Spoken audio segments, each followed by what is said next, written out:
Let's ask our friend Howie Carr as he rejoins us to talk about this.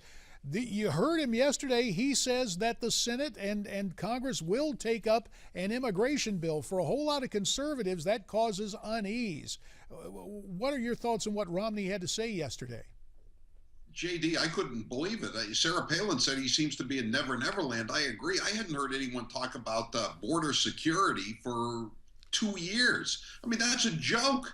Doesn't Mitt read the statements from the Border Patrol union? You know, the agents say there is no border security. And this whole thing, we're going to have an open and transparent policy. The policy is open and transparent. Come over, you know, go on welfare. We'll take care of you. Bring your diseases with you. Bring all your non-English speaking, gang-banging, tattooed criminals across the border. I mean, what is he thinking of? I mean, this is the same thing. He's put his foot in his mouth, just like Jeb Bush did a few months ago when Jeb Bush said that illegal immigration is an act of love. It's not an act of love if you're an American citizen picking up the tab and having to bury your dead. Howie, in your opinion, does this show a fundamental tone deafness for Mitt Romney, despite the fact he says, well, I'm not going to run. He's been out on the stump. It looks like he's stretching out again to get ready. Is this the final straw that should dissuade him from running again?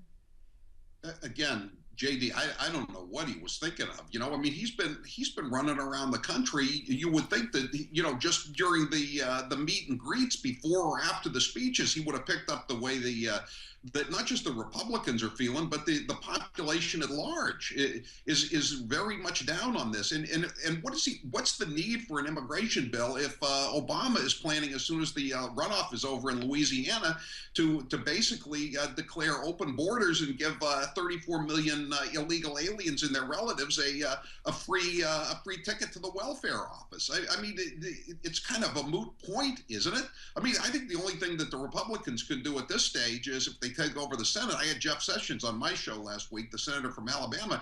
He said we're just going to try to cut off all funding for immigration, and that's the only path the Republicans have now. You can't compromise with a guy who believes in total amnesty and letting the whole world into this country. A little less than 2 minutes remain, Howie, and I'm just very curious about this. What goes on in the mind of Mitt Romney? To be fair, he did start the interview talking about the Democrats favoring amnesty, but then doubling back and doubling down on yet another bill with the provisions that we both agree are incredibly absurd. What is it about Romney, and is it reconciliation with the establishment, or is Mitt one of these guys that fervently believes what he says the exact moment he says it, and then he changes if the metrics and the numbers change? You know, I asked Pat Buchanan once, the former presidential candidate, about George W. Bush and his blind spot on illegal amnesty. And he said George Bush thinks it's still the 1950s down there, and you know, everything is cool in Texas and Arizona, where you're from. He doesn't understand. And I have to think that Mitt Romney is the same way. I mean, he does lead a somewhat sheltered life. You know, he goes back and forth between Belmont, Massachusetts, and La Jolla and Park City, Utah. He doesn't see the reality on the ground that 90% of the American people see, which is just that this is just total chaos and turmoil is being foisted upon us by a clueless elite on the coast.